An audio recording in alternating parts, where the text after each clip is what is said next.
Good morning class. कल हम लोगों ने देखा था अपने पिछले लेक्चर में कि ऑब्जेक्ट कितने टाइप्स के होते हैं, मैंने बताने को कहा था आपको। तो ऑब्जेक्ट दो पार्ट में बटेंगे, डायरेक्ट और इनडायरेक्ट ऑब्जेक्ट में।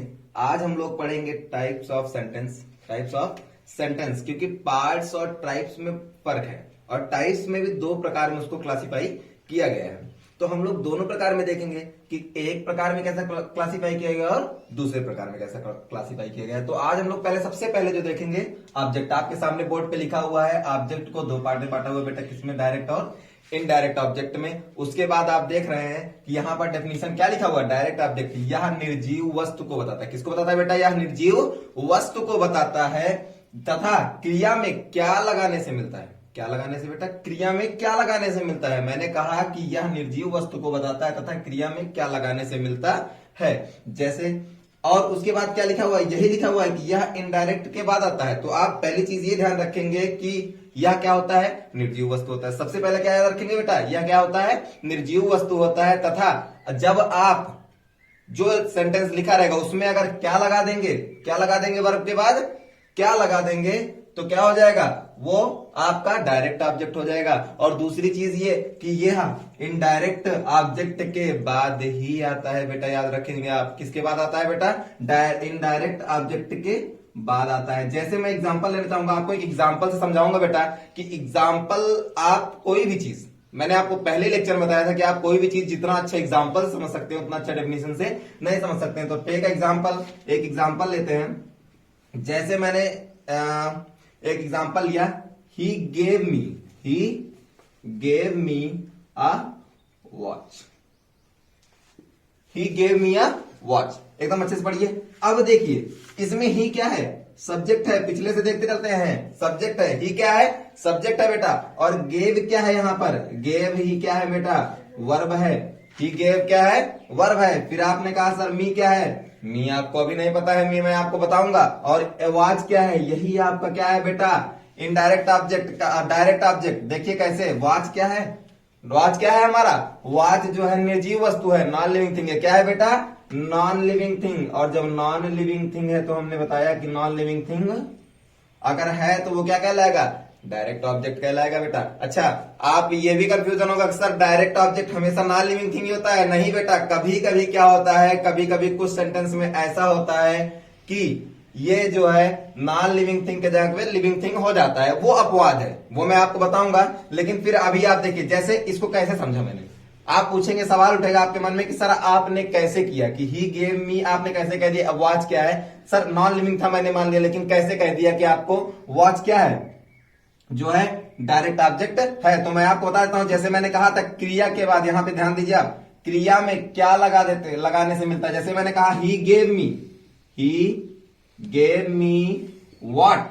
He gave me what. अगर मैंने कहा ही गेव मी व्हाट तो देखिए क्या दिया उसने? वॉच दिया। क्या दिया उसने? वॉच दिया। तो वॉच देने की बात कर रहा है। क्या दिया बेटा? वॉच दिया। और जब वॉच दिया तो आपका आंसर क्या आ गया? आपका आंसर आ गया डायरेक्ट ऑब्जेक्ट। इसी प्रकार एक और एग्जांपल लेते हैं। एक और एग्जांपल लेंगे। क्या लेंगे बेटा? Mister Prince teach us English. Mister Prince teach us English. तो अगर इस एग्जांपल को देखें तो सर आप कहेंगे कि जो है ऑब्जेक्ट पहचानिए, तो ऑब्जेक्ट आप तुरंत निकाल देंगे सर इंग्लिश, क्योंकि हमारा नियम है। हम क्या करते हैं? पहले प्रिंस क्या है? सब्जेक्ट है। मिस्टर प्रिंस क्या है बेटा? सब्जेक्ट है। उसके बाद टीच मतलब क्या होता है? पढ़ाना। पढ़ाना क्या है बेटा? एक क्रिया है।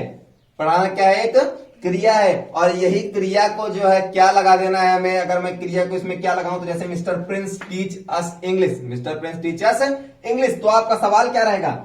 Mister Prince teach us what.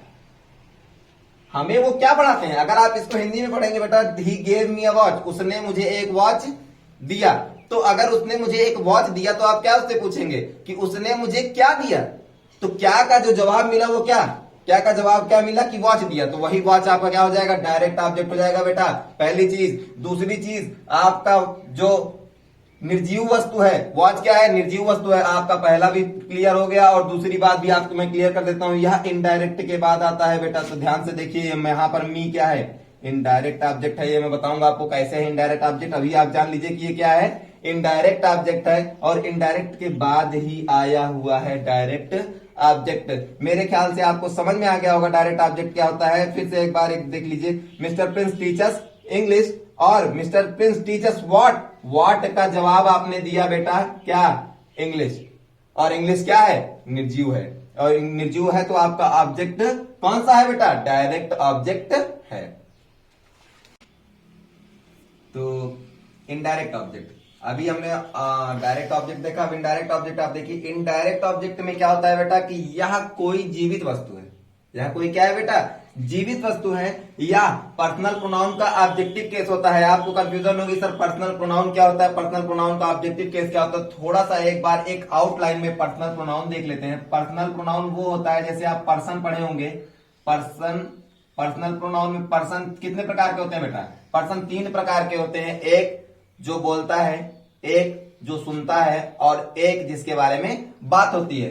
तो मैं बता देता हूं आपको पर्सनल प्रोनाउन में क्या होता है। पर्सनल प्रोनाउन में आप अगर ध्यान दें तो I, we, you, he, she, it, they, इन सभी का ऑब्जेक्टिव केस अगर आप देखेंगे, ऑब्जेक्टिव केस ही होता है बेटा। ऑब्जेक्टिव केस यहां पर क्या है, इनडायरेक्ट में आपको इन्हीं का ऑब्जेक्टिव केस दिखाई दे जाएगा, या तो कोई सजीव वस्तु दिखाई दे जाएगी। सजीव आदमी, सजीव आदमी क्या होता है, जैसे कोई व्यक्ति का नाम दिख गया आपको, या कोई जानवर दिख गया आपको, या कोई जितने भी सजीव चीजें हैं आपको वो मिल सकती हैं।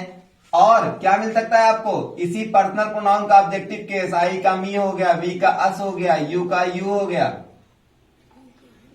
ही का हिम हो गया, शी का हर हो गया, और इट का इट हो गया, और दे का।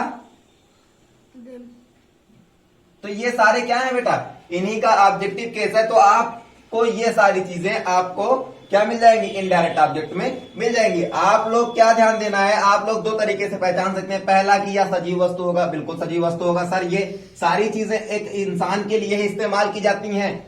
ये आई भी, मैं एक व्यक्ति के लिए इस्तेमाल किया जाता है। वी हम सबके लिए, एक आदमी के लिए इस्तेमाल, सारे लोगों के लिए इस्तेमाल किया जाता है। तो बेटा आप याद रखेंगे कि इनडायरेक्ट यह कोई जीवित वस्तु होता है, पहली चीज। डायरेक्ट में हमने क्या देखा था, वह निर्जीव वस्तु होता है, और इनडायरेक्ट में क्या है कि वह सजीव वस्तु होता है। या पर्सनल प्रोनाउन का objective case, sir personal pronoun क्या होता है, पर्सनल प्रोनाउन मैंने बता दिया क्या होता है, कि पर्सनल प्रोनाउन क्या होता है कि पर्सन होता है जिसके बारे में बात की जाती है, जो बात करता है। 3 ही प्रकार के पर्सन आपने दुनिया में देखे होंगे। देखिए क्या होता है, जब 2 पिचाली एक साथ खड़े होते हैं तो क्या होता है, वो क्या करते हैं, सबसे पहले क्या करते हैं, अपनी बात कभी नहीं करेंगे, वो खुद दूसरे की बात करेंगे, तीसरे पर्सन की, दूसरे से बात करेंगे तीसरे पर्सन की। तो यहीं से फर्स्ट पर्सन, सेकंड पर्सन और थर्ड पर्सन डिसाइड हो जाता है। इसको हम देखेंगे अच्छे तरीके से प्रोनाउन में बेटा।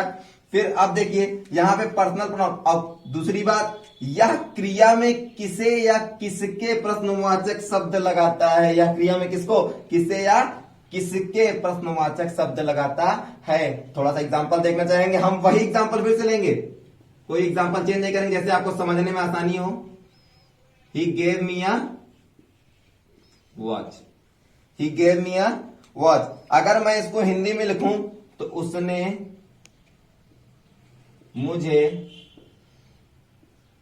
एक घड़ी दी, उसने मुझे एक घड़ी दी। तो अगर आप इसको बेटा सवाल करेंगे, अगर आप इसको सवाल में बदलेंगे, वर्ब के बाद बदलेंगे, तो आप क्या कहेंगे बेटा कि उसने किसको घड़ी दी, उसने किसको, उसने किसको घड़ी दी।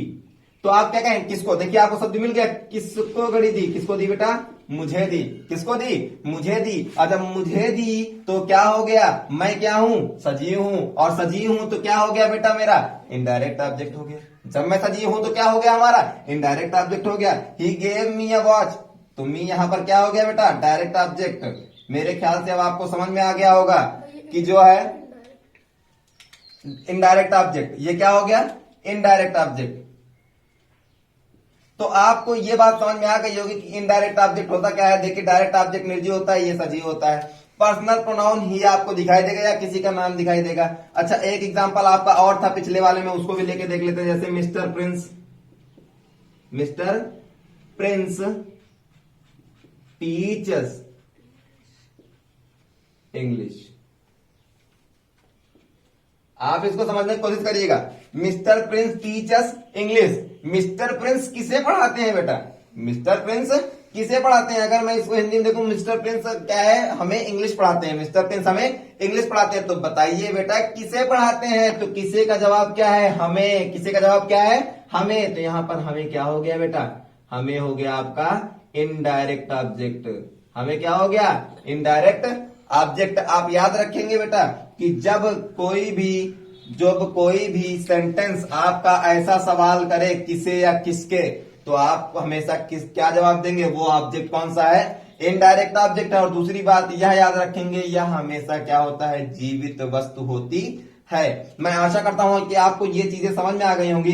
फिर आगे बढ़ते हैं। एक अपवाद है इसमें, उसको अपवाद को देख लेते हैं, उसके बाद हम लोग आगे बढ़ेंगे टाइप्स ऑफ सेंटेंस की ओर। तो अब देखिए, डायरेक्ट ऑब्जेक्ट कभी कभी क्या होता है? सजीव भी हो सकता है। डायरेक्ट ऑब्जेक्ट क्या होता है? कभी कभी सजीव भी हो सकता है। कैसे? एक एग्जांपल देखिए, Sohan gave me a puppy. Sohan gave me a puppy. तो सोहन गेव मी, सोहन ने किसे दिया? किसे का जवाब अगर आ गया तो बेटा क्या हो गया? वो यहीं से कह देंगे किसे का जवाब? Indirect object. ऑब्जेक्ट क्या आ गया? Indirect object. और गेव मी अ पपी, क्या दिया बेटा? और क्या का जवाब अगर आपने दिया तो क्या दिया? पपी। पपी क्या है बेटा? Direct object. क्या है? Direct object. अगर बेटा मैंने कह दिया कि Sohan gave me a puppy, तो कहा गेव मी, किसको दिया? किसको और किसे का जब जवाब देते हैं तो आप इनडायरेक्ट ऑब्जेक्ट होता है। और जब आप क्या दिया की बात करते हैं तो डायरेक्ट ऑब्जेक्ट होता है। इससे आपको क्लियर हो गया पहला। दूसरा एग्जांपल, आप एक और एग्जांपल लेके देख सकते हैं। जैसे मैंने कहा my mother gave a frock to Mala. मेरी माँ ने एक फ्रॉक दिया। मेरी माँ ने एक फ्रॉक दिया। किसे दिया? माला को। किसे दिया? माला को। तो आप इसको क्या कर सकते हैं? माई मदर गेव अ फ्रॉक, किसे दिया? माला को। तो आप इसको क्या कर सकते हैं? इसमें बता सकते हैं टू माला। टू माला क्या है बेटा यहां पर? माला क्या है यहां पर? Indirect object. माला क्या है? Indirect object.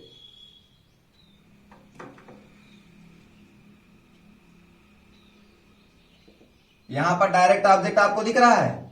नहीं दिख रहा है। आपको डायरेक्ट ऑब्जेक्ट नहीं दिख रहा है। तो आपने क्या देखा कि अगर डायरेक्ट ऑब्जेक्ट नहीं भी मिल रहा है तब भी इनडायरेक्ट ऑब्जेक्ट मिल सकता है। तो आप इसमें कंफ्यूज नहीं होंगे। मैंने कहा Sohan gave me a puppy. Sohan ने क्या दिया मुझे? एक पपी दिया। किसे दिया? मुझे दिया। और क्या दिया? पपी दिया। तो डायरेक्ट और इनडायरेक्ट ऑब्जेक्ट आपका क्लियर हुआ, यहां से कंप्लीट हुआ। और आप आशा करता हूं कि इसको अच्छे से पढ़ लेंगे। आप लोग अपना नोट्स बनाते चलेंगे लगातार। चलिए अब आगे बढ़ते हैं। Sentence and there types. Kinds of sentence. तो काइंड्स ऑफ सेंटेंस को मैंने बताया था कि दो पार्ट में क्लासिफाइड करते हैं, लेकिन पहले हम पहला पार्ट देखेंगे जो आपके लिए बहुत जरूरी है। मैंने बताया काइंड्स ऑफ सेंटेंस 4 टाइप्स के होते हैं। 4 टाइप्स के होते हैं। वैसे तो आपने पढ़ा होगा 5 टाइप्स के भी होते हैं। एक ऑप्टेटिव सेंटेंस होता है। ऑप्टेटिव हमेशा किसमें आता है? एक्सक्लेमेटरी में ही आ जाता है। जैसे आप कहते हैं may you go to hell, may God bless you, ये सारी चीजें किसमें आ जाती हैं? इसी में आती हैं। तो आप सिर्फ 4 टाइप्स देखेंगे। पहला मैंने बताया कि असर्टिव सेंटेंस। क्या होता है बेटा? Assertive sentence. दूसरा क्या होता है? इंट्रोगेटिव। देखिए इंट्रोगेटिव में आप यही साइन याद रखेंगे। यदि आपने ये साइन नहीं लगाया, इसको हम हिंदी में कटिया भी कह सकते हैं, और अंग्रेजी में आप जान ही रहे क्वेश्चन मार्क है। तो क्या हुआ? इंटरोगेटिव आपका किससे पहचान होगा? इस कटिये से आप पहचान लेंगे। अच्छा ठीक है। फिर आपने क्या देखा? तीसरा इंपरेटिव। इंपरेटिव के बाद क्या देखा? एक्सक्लेमेटरी। अगर हम इसकी हिंदी देखें तो ये साधारण वाक्य है। ये क्या है? प्रश्नवाचक। ये क्या है? आदेशवाचक। और ये क्या है? ये क्या है? विस्मयादिबोधक। जैसे कभी कभी क्या होता है बेटा कि आपकी अचानक से लाइट चली जाती है, आप क्या कहते हैं? ओ शिट, ओ माई गॉड। कोई जैसे किसी की डेथ हो गई या किसी के आपने रास्ते में एक्सीडेंट देखा, ओ माई गॉड। तो जब आप इस बात की बात करते हैं, अचानक से जो आपके मन से निकलती है बात, वो किसमें आती है? एक्सक्लेमेटरी में आती है। तो मैंने बताया कि अगर हिंदी देखें इसकी तो असर्टिव क्या है? साधारण वाक्य। साधारण वाक्य।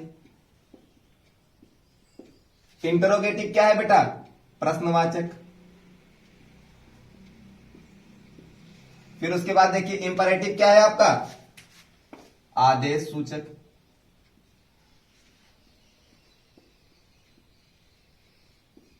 और एक्सक्लामेटरी क्या है? विस्मयादिबोधक।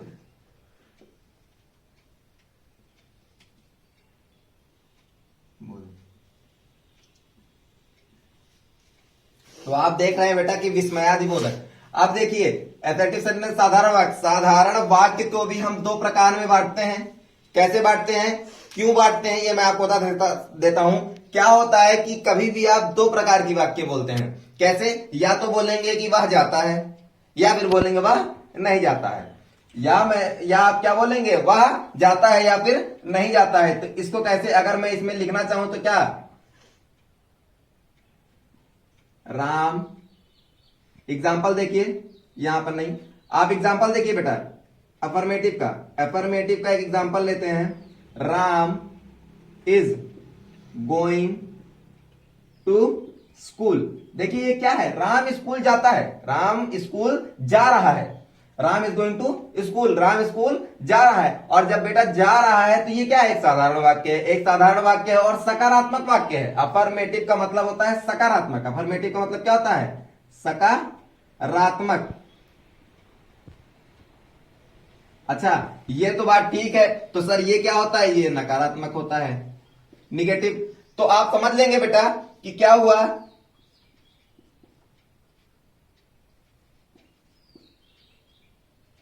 अब देखिए इसके बाद से ही लग रहा है सकारात्मक मतलब क्या होता है, आप जब किसी निगेटिव की बात नहीं करते हैं। साधारण वाक्य, Ram is going to school, ये क्या हो गया बेटा, अफर्मेटिव हो गया। इसी प्रकार अगर हम नेगेटिव देखें, इसी सेंटेंस को हम नेगेटिव बनाए तो Ram is not going to school. कोई दिक्कत बेटा? देखिए Ram is not going to school, Ram school नहीं जाता है। जब हम नहीं, नॉट, नो, नेवर की बात कर दिए तो किसमें आ गया, निगेटिव में आ गया।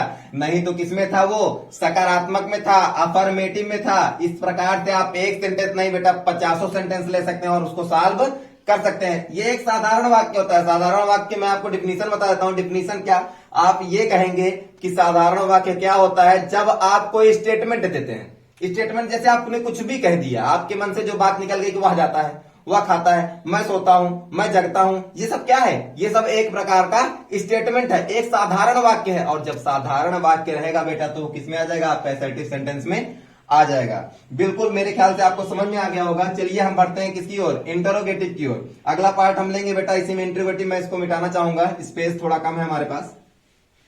देखिए इंटरोगेटिव, इंट्रोगेटिव क्या होता है, प्रश्नवाचक।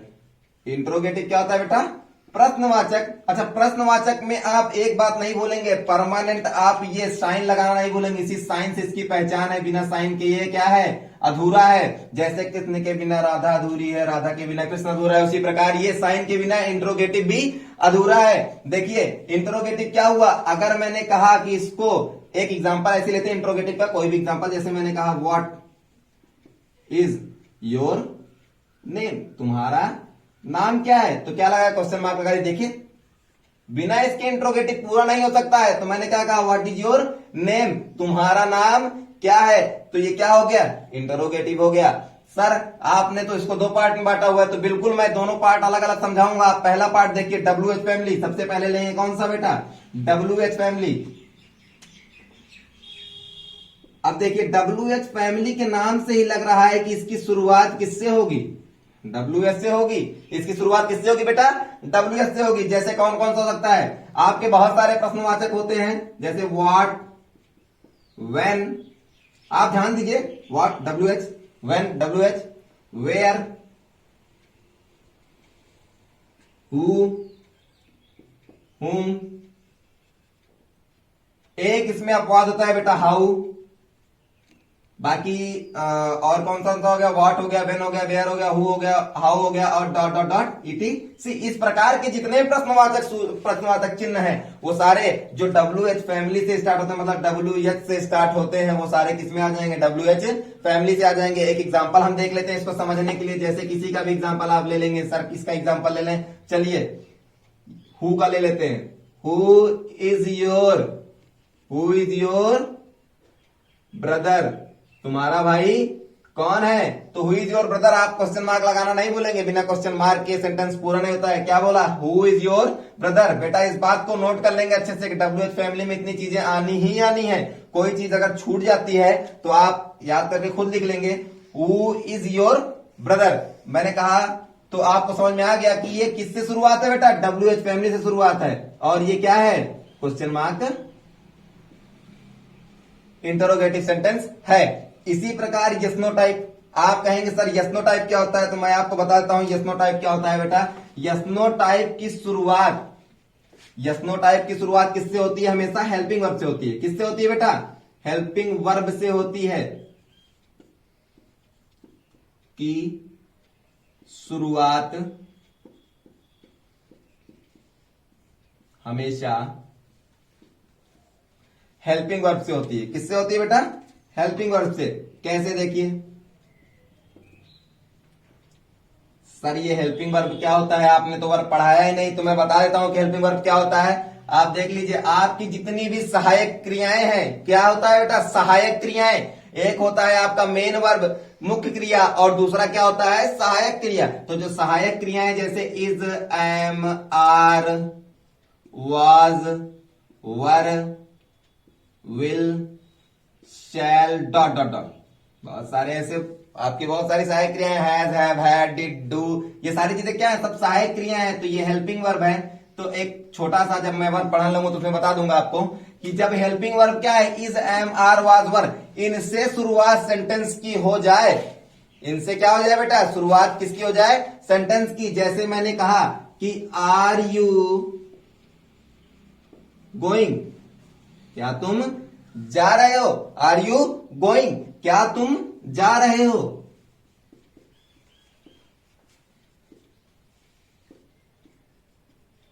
तो आपने क्या देखा बेटा? यहां पे आपने ये देखा कि शुरुआत किससे हो रही है? हेल्पिंग वर्ब से। तो इसका जवाब आप हाँ या ना में दे सकते हैं। यस नो टाइप में क्या होता है? यस नो टाइप की एक खासियत होती है बेटा, इसका जवाब आप क्या कर सकते हैं? हाँ या ना में दे सकते हैं, और इसका जवाब आपको पूरा देना पड़ेगा। जैसे मैंने कहा WH फैमिली में व्हाट इज योर नेम, तो आप कहेंगे नो, मेरा नाम ना, नहीं, ऐसा नहीं हो सकता है बेटा। या आपने कहा, मैंने कहा वेयर आर यू गोइंग, कहोगे यस, तो ऐसा नहीं हो सकता है बेटा। यस नो में जवाब आप व्हाट और WH फैमिली का नहीं दे सकते हैं, आपको पूरा का पूरा जवाब देना पड़ेगा। और इसमें क्या है? Are you going, yes. आप आसानी से हाँ में भी आप सेंटेंस को पूरा कर सकते हैं। तो ये है यस नो टाइप और WH फैमिली में फर्क। और दूसरा फर्क आप ये याद रखेंगे बेटा कि इसकी शुरुआत हमेशा क्या से होती है? यस नो फैमिली की शुरुआत हमेशा क्या से होती है? क्या तुम जाओगे, क्या तुम खाओगे, क्या तुम नहाओगे, क्या तुम दौड़ोगे, क्या तुम कूदोगे, ये सारी शुरुआत किससे होती है? क्या से होती है? लेकिन जब हम WH फैमिली की बात करते हैं उस समय क्या होता है बेटा? WH फैमिली में क्या होता है कि आपका जो क्वेश्चन मार्क रहता है वो बीच में पूछता है। जैसे तुम्हारा नाम क्या है, तुम कब जाओगे, तुम कब खाओगे, तुम क्या करोगे, तुम क्यों जाओगे, ये सारी चीजें क्या है? देखिए आप सब्जेक्ट के बाद आ रहा है क्या क्यों, लेकिन इसमें क्या है? इसमें सब्जेक्ट ही आपका क्या है? क्वेश्चन मार्क है। तो आशा करता हूं आपको समझ में आ गया होगा। हम बढ़ते हैं इंपरेटिव सेंटेंस की ओर। नेक्स्ट इंपरेटिव सेंटेंस, आदेश सूचक। देखिए कहने में आदेश सूचक है, लेकिन इसमें जो है बहुत सारी चीजें आती है, जैसे a sentence that express command, request and advices. क्या क्या रहता है? कमांड भी रहता है, रिक्वेस्ट भी रहता है और एडवाइस भी रहता है। कमांड मतलब क्या होता है? आदेश होता है, आदेश हो गया, रिक्वेस्ट सलाह, एडवाइस हो गया, सलाह क्या होता है? और रिक्वेस्ट क्या हो गया आपका? निवेदन हो गया।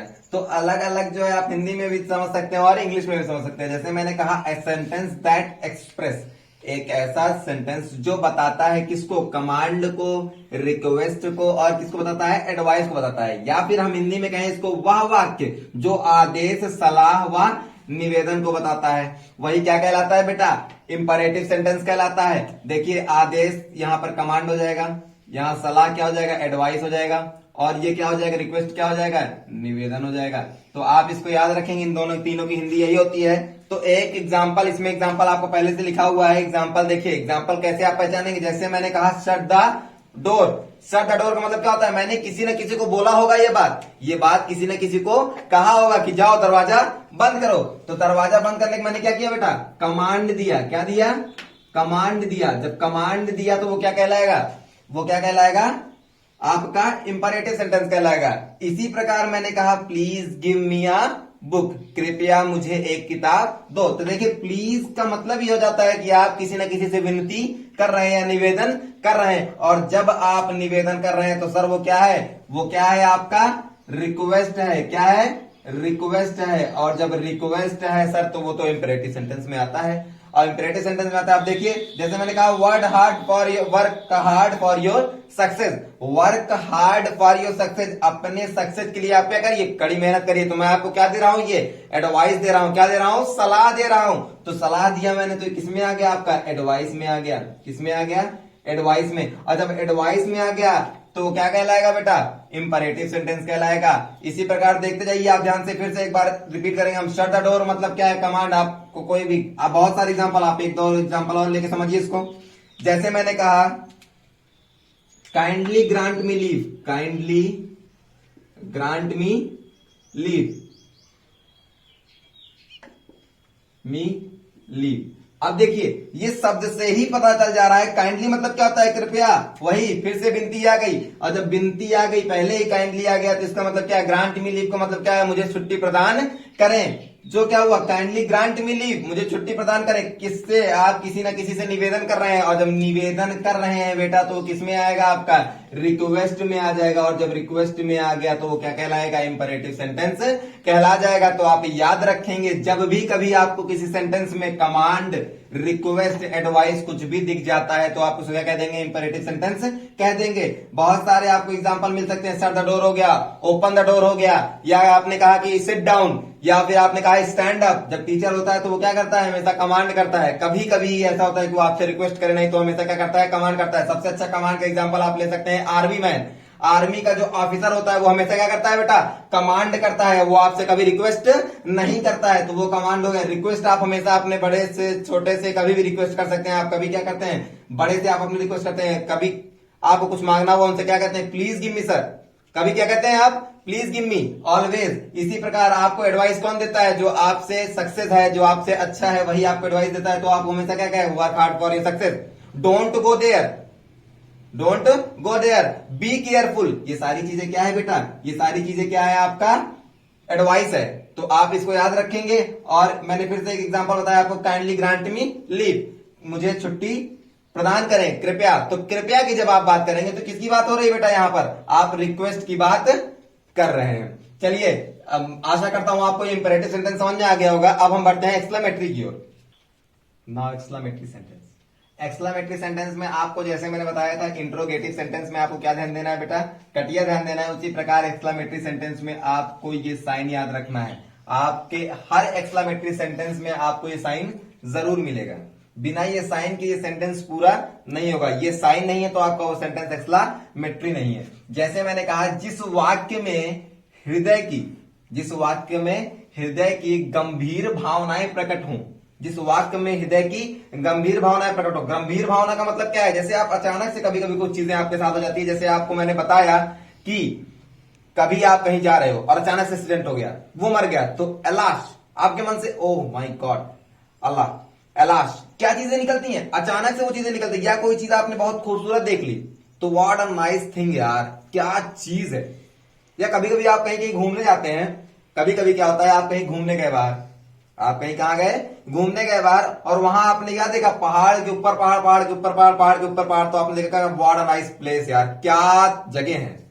आपके मन से एक ही बात निकलती है, क्या है? हृदय की एक गंभीर भावना है जो आपके हृदय से निकलती है। उस भावना को हम क्या कहते हैं बेटा? एक्सक्लेमेटरी सेंटेंस कहते हैं। आप याद रखेंगे ये साइन को। इस साइन के बिना ये अधूरा है। आप इस साइन को लगाएंगे तभी ये पूरा है बेटा। और देखिए पहले एग्जाम्पल से हम समझने की कोशिश करेंगे। पहला एग्जाम्पल हमने देखा क्या? Alas she is dead, he is dead. चलिए मैंने कहा अलाश ही इज डेड।